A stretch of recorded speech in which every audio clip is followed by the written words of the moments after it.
My name is Sungho and I would like to show you an experiment. This experiment will be about melting ice on two different materials. We have two plates here. They look identical, but the one on the right is made out of aluminum and the other is made out of styrofoam. After placing the ice on both plates at the same time, we wait for them to melt.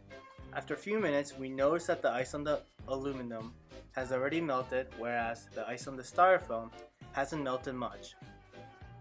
After removing the ice, we feel the surface of the two plates and find the aluminum plate to be much colder than the styrofoam plate.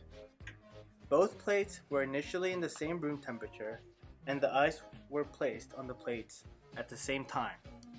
So what is going on here? There are three concepts involved: thermal conductivity, heat transfer, and specific heat capacity. Thermal conductivity is the property of a material to conduct heat. Aluminum's conductivity is 237 watts per meters Kelvin. This is much greater than the styrofoam's, which is about 0.033 watts per meters Kelvin. Heat transfer is a transfer or exchange of thermal energy from warm temperature to cold. There are three types of transfers: conduction, convection, and radiation. In this case, our transfer is conduction. Heat capacity is the amount of heat required to lower or raise the system's temperature. Aluminum's heat capacity is less than styrofoam's. There are some who might be confused between thermal conductivity and specific heat capacity. Some might think that those two are similar, but that is not the case. Those two concepts are nothing alike.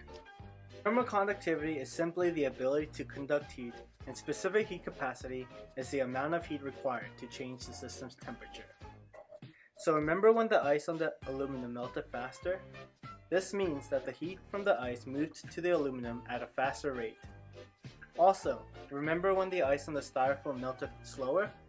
This means that the heat from the ice moved at a slower rate. This is thermal conductivity. Now, do you remember when the aluminum plate was colder and the styrofoam plate was cold, but not as cold as the aluminum plate? Well, since the same amount of heat was transferred to both plates, this means it took less heat from the ice to lower the temperature of the aluminum plate. Thus, this results the aluminum plate to be colder. This is specific heat capacity. Still don't get it? Well, let me explain it in a different way. This time, we will use these diagrams. The first diagram states that it is less conductive. This means the heat flows at a slower rate, and because it has a high heat capacity, with a certain amount of heat, it will change to a certain temperature. Now the second diagram is a little different. High conductive means that the heat will transfer at a faster rate, and the high heat capacity will once again reach the same certain temperature as the first diagram. Lastly, the third diagram is less conductive, which results in a slower transfer rate. And with a lower heat capacity, with the same amount of heat, it will not reach the same temperature as the previous diagrams. I hope you guys understood the difference between the two concepts. If you still don't understand it, please rewatch this video or find some other source. Finally, taking all these concepts and to apply to real life, an example would be the uses of cups that are made from different materials.